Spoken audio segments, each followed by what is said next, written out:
Bonsoir à tous, je suis Kevin Gall, ministère prophétique. Nous sommes le 23 juillet 2017, il est 22h45 et j'aimerais vous faire une vidéo d'enseignement et d'exhortation à toujours vous confier en Dieu et à toujours vous en remettre au Seigneur pour obtenir des victoires. Quand je parle de victoire, ou quand la Bible parle de victoire, il est question des victoires sur Satan, les démons, la chair et le mal.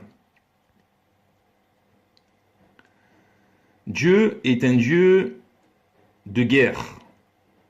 Dieu est un grand soldat, Dieu est un grand guerrier. Dieu est tout-puissant pour vaincre n'importe quel ennemi qui se dresse contre lui. Et c'est par la puissance de Dieu, via le Saint-Esprit, que nous parvenons à vaincre la chair et le diable. Vous connaissez ce verset qui dit « Celui qui est en moi est plus grand que celui qui est dans le monde ». Autrement dit, le Fils de Dieu, Jésus-Christ, on peut dire encore Dieu, le Père et le Saint-Esprit, qui vit en moi, est plus grand que Satan qui règne dans le monde. Et il est important de comprendre que Dieu étant souverain sur toute sa création, étant lui-même le maître de la lumière et des ténèbres, il a la puissance de s'assujettir toutes choses et de faire en sorte que des problèmes se changent, se convertissent en victoire. Mais la Bible nous fait bien comprendre qu'il est impossible d'obtenir des victoires véritables sur Satan, les démons, la chair, le péché et le mal, sans l'intervention du Seigneur. Et quelqu'un de sage, quelqu'un d'avancé, quelqu'un de mature, spirituellement, dans la connaissance de Dieu, dans la sagesse de Dieu, c'est quelqu'un qui est constamment en prière, parce qu'il sait qu'il n'a pas à combattre contre la chair et le sang, mais qu'il doit combattre spirituellement contre des forces spirituelles obscures et ténébreuses. Quelqu'un de sage prie en tout temps le Seigneur de manière à ce qu'il reçoive en tout temps la protection de Dieu, qui n'est pas automatique. Si Jésus nous commande de prier en tout temps, si Paul a écrit de prier sans cesse, c'est donc qu'il faut prier sans cesse et en tout temps de manière à obtenir la protection de Dieu. C'est comme ça.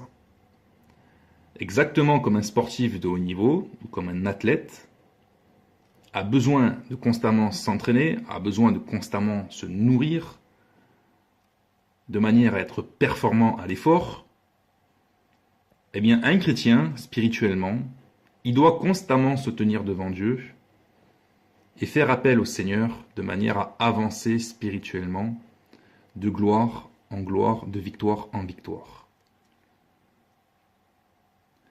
Et j'aimerais vous donner des passages bibliques pour vous faire comprendre qu'il n'y a pas de victoire sur le mal sans intervention divine. Et que c'est également Dieu qui est le chef suprême de son peuple et de ses armées, et que c'est toujours Dieu qui donne le ton, le tempo, le rythme de marche. C'est Dieu qui donne ses ordres de marche à son armée, que ce soit l'armée qui est dans les cieux, c'est-à-dire les anges, tout comme l'armée qui est sur la terre, c'est-à-dire l'Église.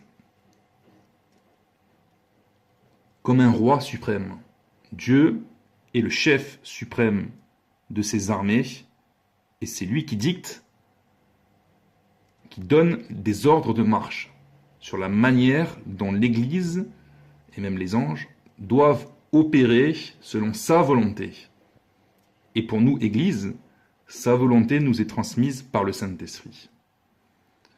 C'est Dieu qui nous dicte la manière dont il faut pour nous lutter et combattre contre la chair et contre les démons. Et quand nous sommes obéissants au Seigneur, le Seigneur lui-même intervient pour nous par des prodiges et des miracles contre nos ennemis. Sans Dieu favorable à son peuple, au milieu de la bataille, c'est l'échec, la défaite, la confusion et la honte assurée. Avant d'exercer un quelconque ministère, une quelconque œuvre pour Dieu, il faut s'assurer que ce soit bien Dieu qui bâtit la maison et qu'il soit à l'œuvre derrière ce que nous faisons pour lui.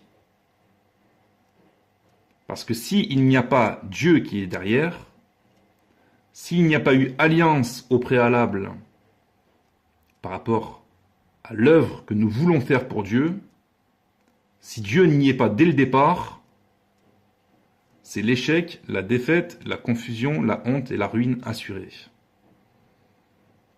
Il est donc important de connaître les ordres de marche de Dieu par le Saint-Esprit. Est-ce que ce que nous faisons nous a été dicté par le Seigneur ou est-ce que ce que nous faisons ne nous a pas été dicté par le Seigneur et le Saint-Esprit? Le résultat sera totalement différent et même opposé. Il n'y a pas de victoire sans Dieu. Il est clair que dans la Bible, la faveur de Dieu et la victoire de son peuple dépend de la présence même de Dieu, qui elle-même dépend de l'obéissance du peuple de Dieu. Il y a de multiples exhortations dans les Écritures qui encouragent le peuple de Dieu à marcher dans l'obéissance de manière à obtenir les faveurs de l'Éternel, les bénédictions de Dieu, son intervention, son secours, sa protection, ses prodiges et ses miracles. Ainsi, le peuple de Dieu doit impérativement obéir au commandement de Dieu pour jouir de sa présence, de son secours, de sa protection et de toutes ses puissances d'intervention miraculeuses et glorieuses pour les victoires multiples sur les péchés, Satan, les démons, la chair, les missions, les exaucements de prière, etc., etc. J'aimerais vous donner des versets bibliques. Exode chapitre 14, verset 13. Moïse répondit au peuple, « Ne craignez point, restez en place et regardez la délivrance que l'Éternel va vous accorder en ce jour, car les Égyptiens que vous voyez aujourd'hui, vous ne les verrez plus jamais, l'Éternel combattra pour vous et vous gardez le silence. » En vérité, le peuple de Dieu, c'est vrai qu'ils devaient prendre les armes de manière à attaquer leurs ennemis, mais on comprend dans les Écritures que la victoire ne dépend pas de la force, ni du nombre, mais de Dieu, qui fait grâce et qui accorde la victoire à son peuple contre leurs ennemis.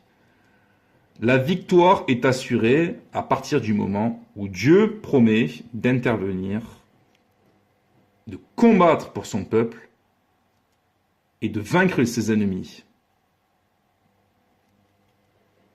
Dieu a toujours dit « Allez, attaquez !» Je suis avec vous. Et Dieu a toujours confirmé sa parole par des signes, des prodiges et des miracles.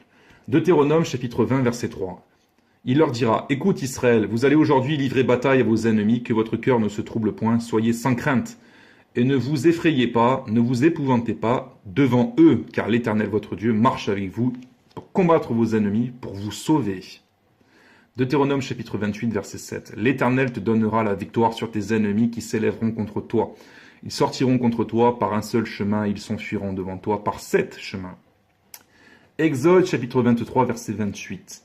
« J'enverrai les frelons devant toi, c'est Dieu qui parle, et ils chasseront loin de ta face les Éviens, les Cananéens et les Essiens. Voici les prodiges et les miracles que Dieu avait faits en faveur de son peuple pour chasser les Éviens, les Cananéens, les Essiens. Il avait envoyé les frelons. » Josué chapitre 10, verset 11. « Comme ils fuyaient devant Israël et qu'ils étaient à la descente de Beth Horon, l'Éternel fit tomber du ciel sur eux de grosses pierres jusqu'à Azéka, Et ils périrent. Ceux qui moururent par les pierres de grêle furent plus nombreux que ceux qui furent tués avec l'épée par les enfants d'Israël.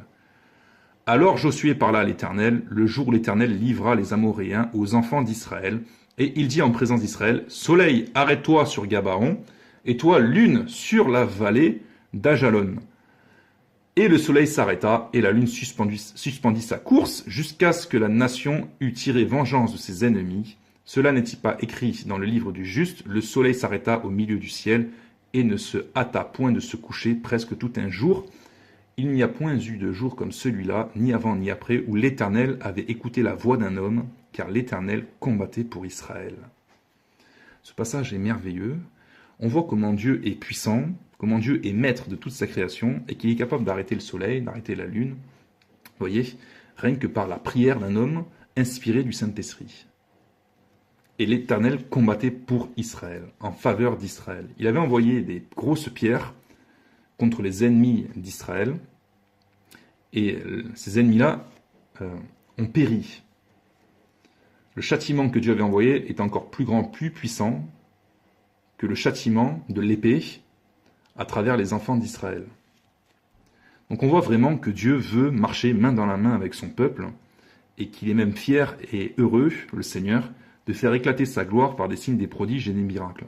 Souvenez-vous comment Dieu a fait éclater sa gloire par des signes, des prodiges et des miracles lors des 10 plaies d'Égypte. Dieu était fier de sa puissance. Il était content de sa puissance. Il voulait démontrer sa puissance à son peuple, mais également par toute la terre.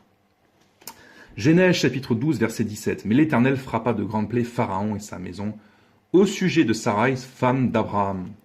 On voit aussi comment Dieu est fidèle à ses bien-aimés, à ses enfants, comment il intervient pour secourir, pour sauver, délivrer, et pour épouvanter des ennemis, non seulement des ennemis de Dieu, mais des ennemis des enfants de Dieu. D'une manière surnaturelle, là par des grandes plaies, on sait que Pharaon a été frappé, comme je vous ai expliqué, et on sait aussi que Dieu était intervenu à plusieurs reprises par des songes pour interpeller Pharaon, Abimelech, concernant Sarah, femme d'Abraham.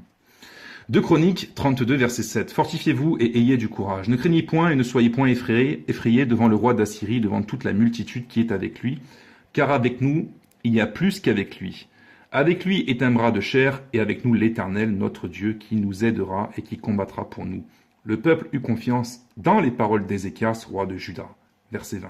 Le roi Ézéchias et le prophète Ésaïe, fils d'Amoz, se mirent à prier à ce sujet, et ils crièrent au ciel. Alors l'Éternel envoya un ange qui extermina dans le camp du roi d'Assyrie tous les vaillants hommes, les princes et les chefs. Et le roi confus retourna dans son pays. Il entra dans la maison de son Dieu, et là, ceux qui étaient sortis de ses entrailles le firent tomber par l'épée. Vous voyez comment Dieu est intervenu suite à des invocations, quand son peuple a commencé à croire aux exhortations du roi et au prophète Ésaïe, ils se sont mis à prier d'une manière intense, à crier à Dieu. Alors le Seigneur a entendu leur prière. Il a décidé d'envoyer un seul ange pour exterminer tout un camp d'Assyriens. C'est comme ça que ça marche. Quand on est enfant de Dieu, on raisonne spirituellement, on discerne spirituellement, on juge spirituellement et on contre-attaque spirituellement. Par des prières, mais également il faut prendre l'épée de l'esprit, il faut batailler aussi par la parole de Dieu. Mais quand on bataille par la parole de Dieu, d'une manière inspirée du Saint-Esprit, le Seigneur, quand il voit que son peuple est dans l'obéissance, il y a des victoires surnaturelles qui s'opèrent et des délivrances.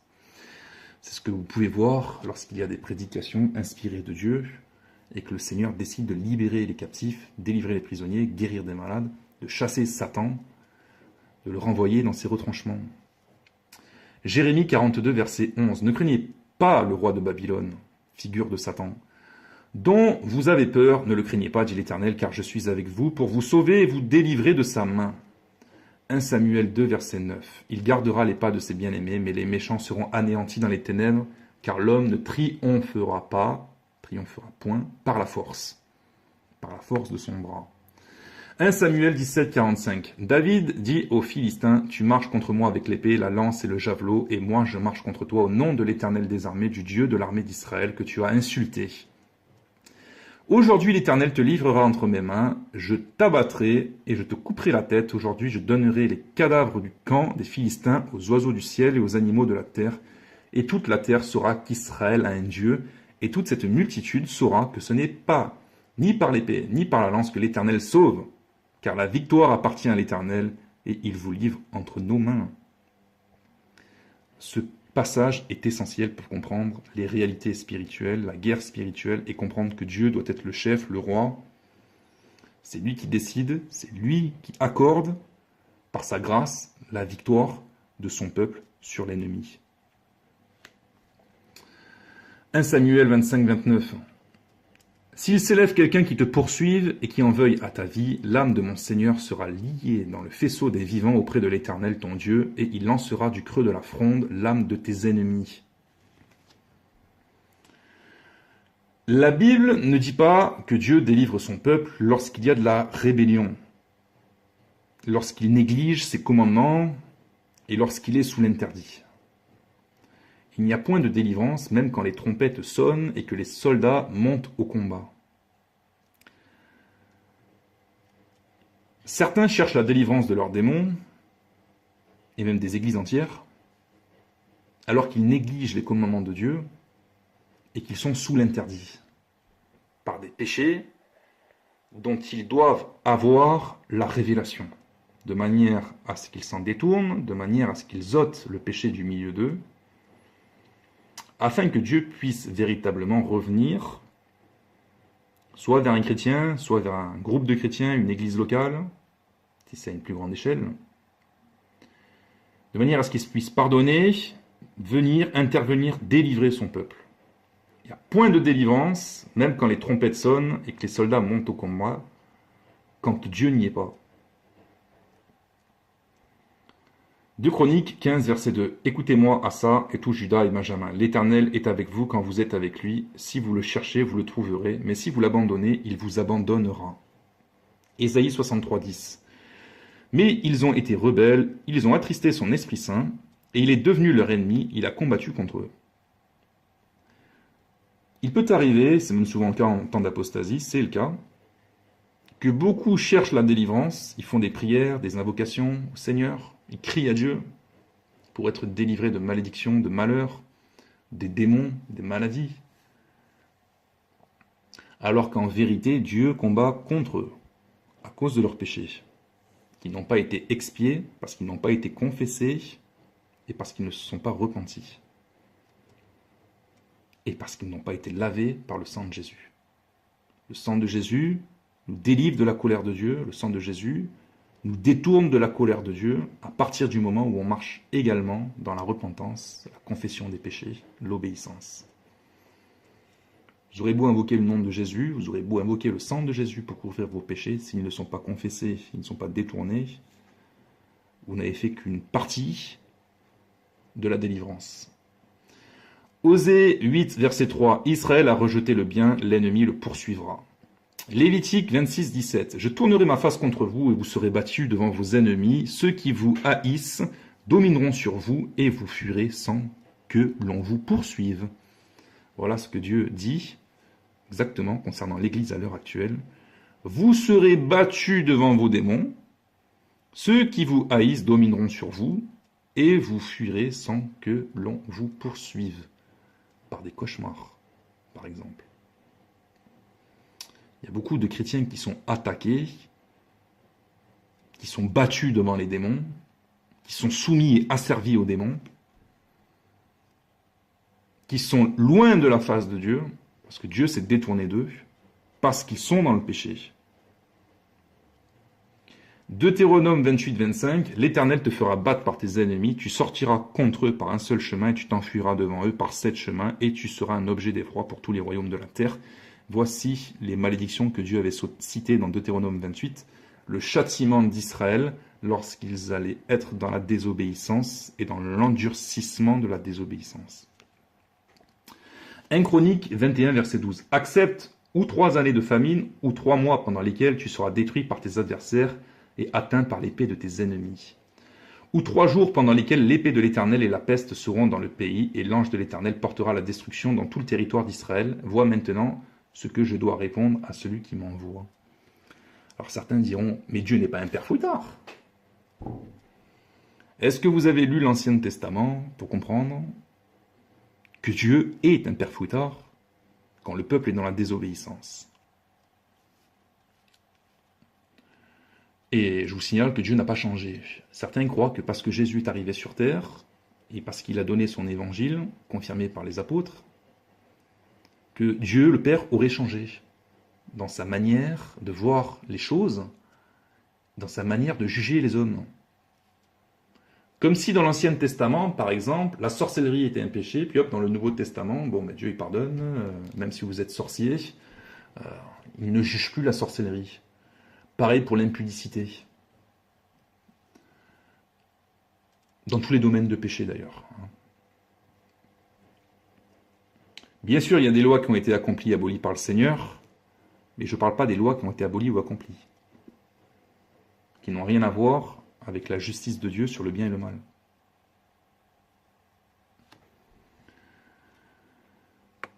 Deux Chroniques 25, verset 8. Si tu vas avec eux, quand même tu ferais au combat des actes de vaillance, Dieu te fera tomber devant l'ennemi, car Dieu a le pouvoir d'aider et de faire tomber.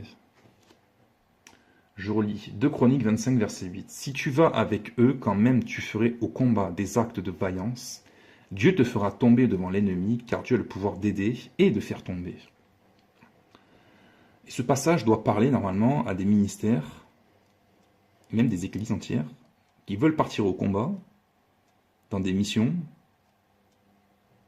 pour évangéliser, pour libérer les captifs, délivrer les prisonniers, mais qui ne sont pas agréables à Dieu. Dieu dit, Dieu te fera tomber devant l'ennemi. C'est écrit comme ça, car Dieu a le pouvoir d'aider et de faire tomber. Même Israël, quand ils partaient au combat, mais qu'ils étaient dans la désobéissance, Dieu n'était pas avec eux.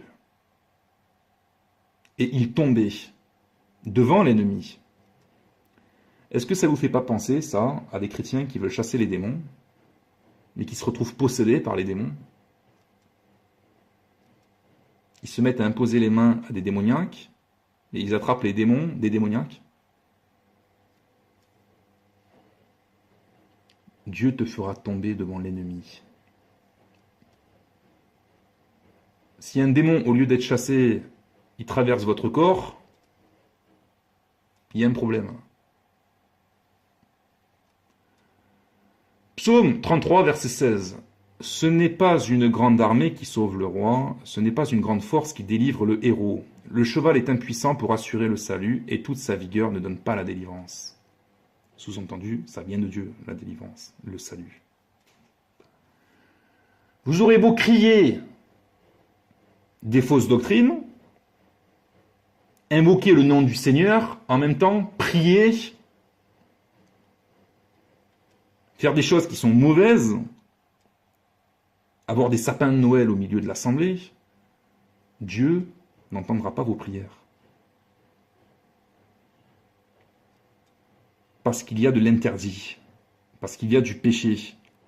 Et c'est écrit nulle part dans la Bible que Dieu est avec son peuple quand il est dans la désobéissance.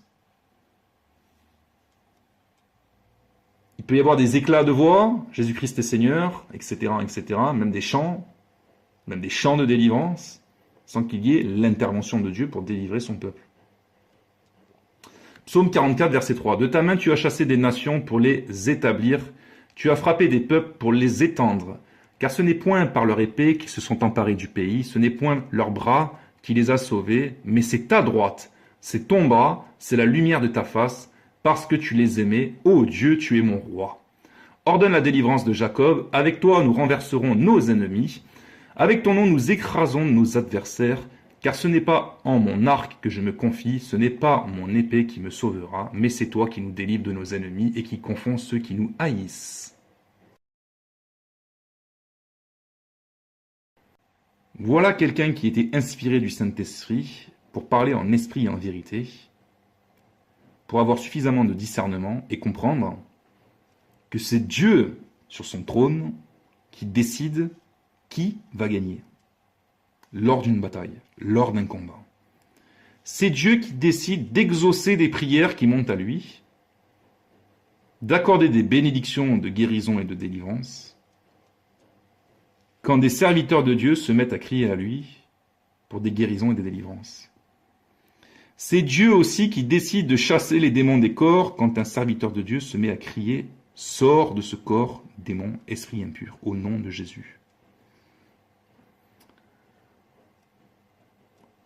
Dieu fait ce qu'il veut sur son trône. Certains ne sont pas délivrés des démons parce que le démoniaque, ou les démoniaques, ils sont plusieurs, ne sont pas dans l'obéissance au Seigneur et qu'ils vivent dans le péché, le sachant ou pas. Et quand ils font partie du peuple de Dieu, quand ils ont déjà fait alliance par le baptême d'eau et la confession de foi, Dieu les juge en fonction de leur confession de foi. Et quand il y a désobéissance, il ne peut pas y avoir délivrance. Ils doivent, ces personnes-là, avoir la révélation de leurs péchés, ils doivent prier Dieu, confesser à Dieu leurs fautes, de manière à ce qu'ils soient délivrés. Et puis, il peut y avoir des cas où il n'y a pas de délivrance, parce que c'est le loin de Dieu qui est dans le péché. Et Dieu n'exauce pas ses prières. On voit le cas de Saül, par exemple, qui avait abandonné Dieu, Dieu l'avait abandonné, il combattait encore pour l'Éternel, selon lui, il voulait continuer les guerres de l'Éternel, mais il faisait n'importe quoi. Et Dieu n'était plus avec lui. Même s'il y avait une foule avec lui, Dieu n'était plus avec lui. Mais parfois, des délivrances, ce n'est pas forcément visible. Ce n'est pas forcément un démon qui va se manifester, puis hop, qui va sortir du corps. Une délivrance, ça peut être le fait de comprendre quelque chose, de comprendre une doctrine. Alors cette semaine, récemment, justement, il y a une sœur, il y a 6 mois, je crois, je lui avais expliqué, Bible à l'appui, qu'il est important que les femmes de Dieu mettent le voile lorsqu'elles prient, qu'elles prophétisent, tel que c'est expliqué par Paul. Je lui ai lu 5 fois le texte, elle l'entendait, mais elle ne comprenait pas.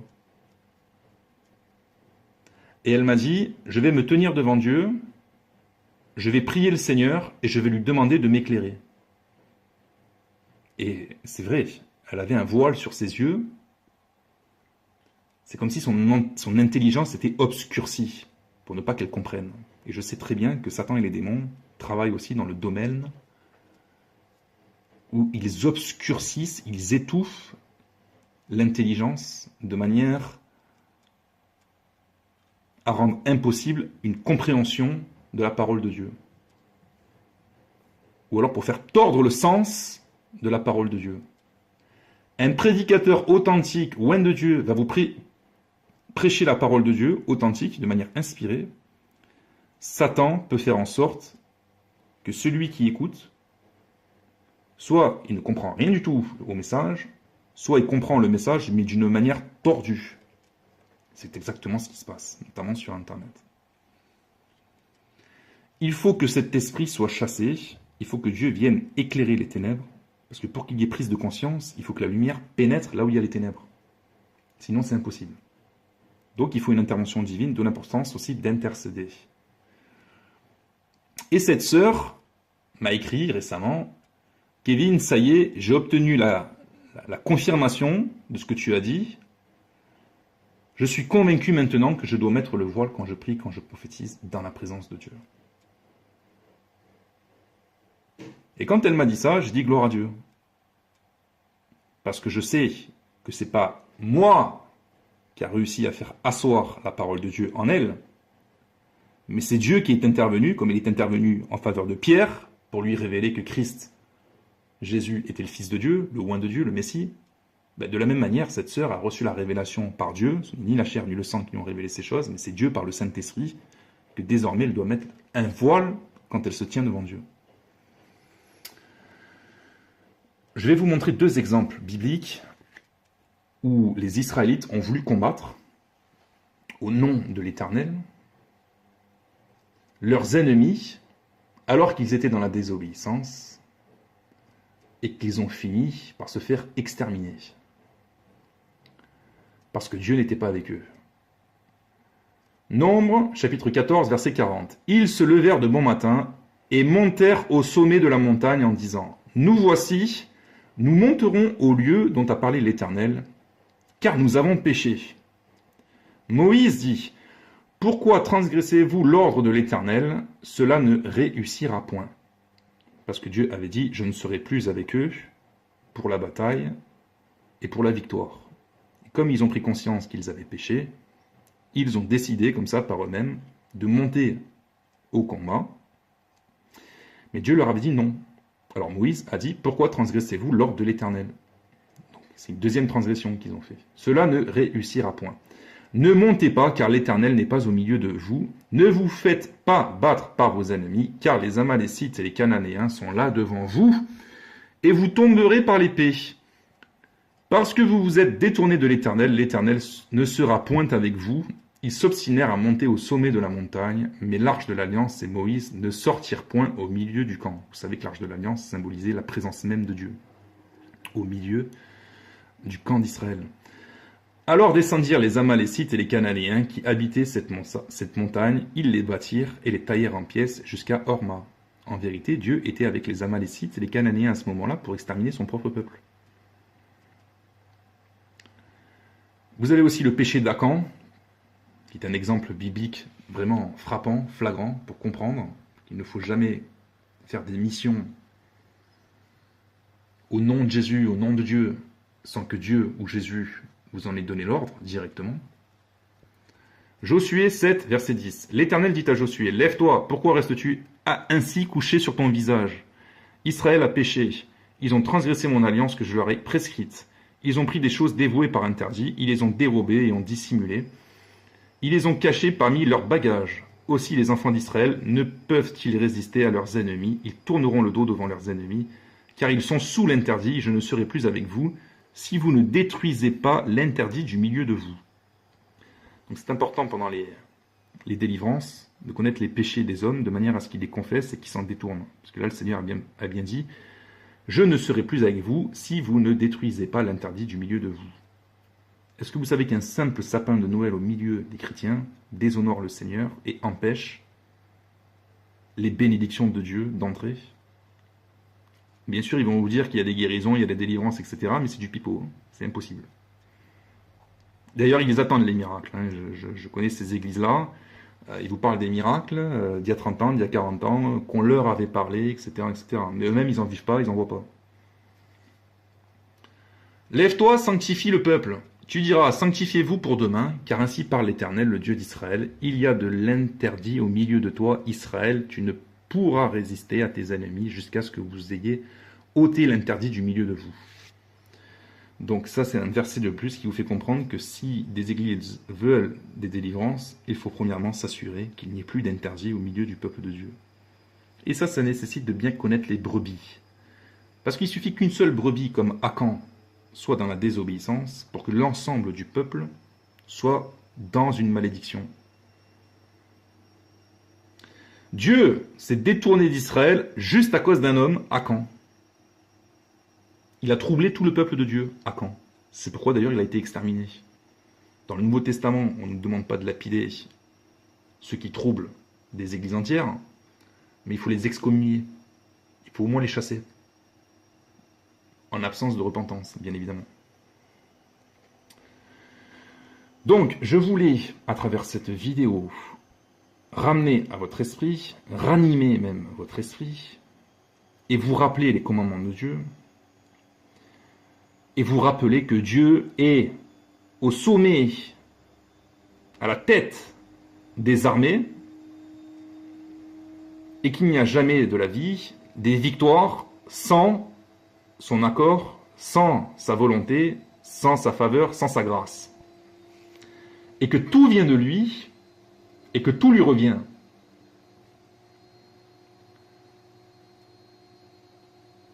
Et qu'il faut bien comprendre qu'il est important de prier le Seigneur de manière à connaître les directions du Saint-Esprit, de Dieu, de manière à combattre le bon combat selon Dieu,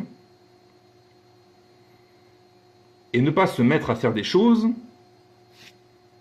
sans approbation divine, sans validation du Saint-Esprit.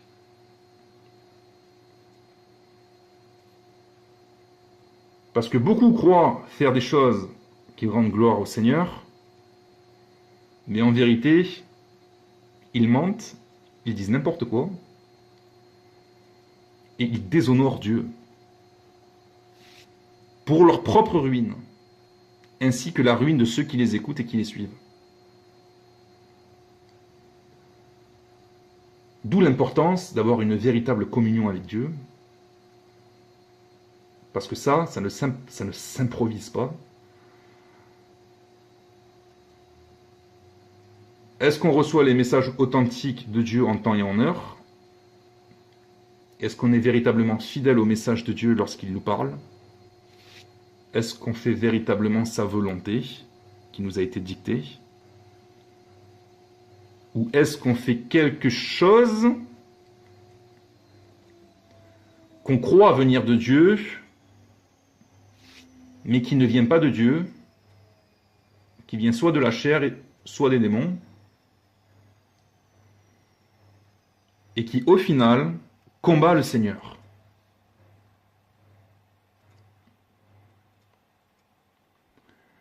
Ce n'est pas parce que beaucoup suivent un prédicateur que Dieu est derrière ce prédicateur, que Dieu valide le message du prédicateur.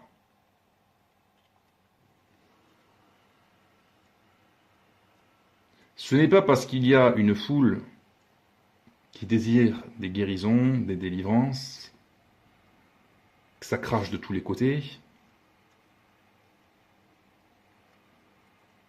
que Dieu valide un message qui en vérité est erroné juste avant les prodiges et les miracles. Parce qu'il y a des choses qui sont quand même frappantes et il faut du discernement spirituel concernant les manifestations spirituelles au sein d'un groupe, soit une église locale, soit plusieurs églises qui se rassemblent. J'ai reçu le message d'un frère tout à l'heure et j'ai compris que le Seigneur voulait que je parle à ce sujet. Il m'a parlé d'un rassemblement de milliers et de milliers de chrétiens. Ils se mettaient tous à se chasser les démons les uns et les autres avec imposition des mains. Tout le monde se mettait à parler en langue. Il n'y avait plus d'ordre. Et même ceux qui chassaient les démons, à leur tour, ont chassé leurs démons. Et tout le monde, à bout d'un moment, s'est mis à rigoler. Ça marchait à quatre pattes, ça allait dans tous les sens. Il y avait des ricanements, il y avait des rires. Ça nous fait penser à ce qui s'est passé à Toronto. Et ces manifestations-là, en fait, c'est un faux feu. Ce n'est pas le Saint-Esprit. Mais Dieu, c'est pourquoi il est terrible et redoutable, Dieu, le Seigneur. Parce qu'il est capable d'envoyer des puissances d'égarement qui ressemblent au Saint-Esprit, mais qui n'est pas le Saint-Esprit. Mais le Seigneur est aussi bon pour préserver son reste fidèle, de manière à leur ouvrir les yeux et de leur dire « sortez d'ici ». Une puissance d'égarement, c'est justement le fait de partir en guerre sans Dieu et de se prendre une raclée par les démons.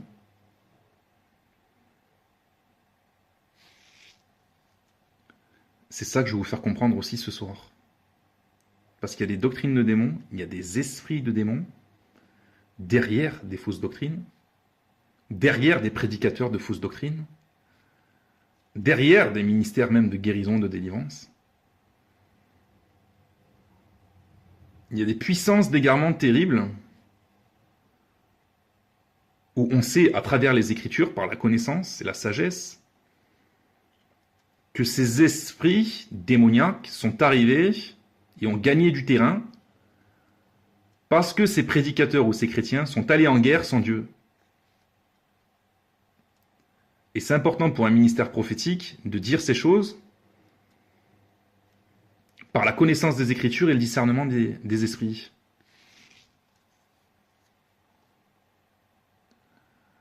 Avant toute chose, il faut s'assurer d'avoir véritablement été appelé, établi et envoyé par le Seigneur. Parce que Dieu est extrêmement exigeant. Dans l'Ancien Testament, il fallait vraiment être en règle et droit avec Dieu pour que Dieu soit avec son peuple. Comme je viens de vous lire, il suffisait qu'un seul homme pêche au sein du peuple. Il suffisait qu'il y ait un interdit, et je le répète, un sapin de Noël, c'est un interdit, pour que Dieu s'efface, s'éloigne, et laisse les ennemis du peuple vaincre les enfants de Dieu. Et comme je vous dis, les démons, c'est pas forcément des personnes qui sont barbues, qui vont venir vous décapiter avec des sabres et des épées. Ça peut être des puissances d'égarement, les démons, les esprits de mensonge. Beaucoup d'esprits de mensonge entendent l'apostasie. Énormément d'esprits de mensonge entendent l'apostasie. Les guerres de l'Éternel, ça se fait aussi par l'imposition des mains pendant les prières. Mais si Dieu n'est pas avec toi, quel esprit est-ce que tu transmets par imposition des mains? Et quel esprit est-ce que tu reçois par imposition des mains?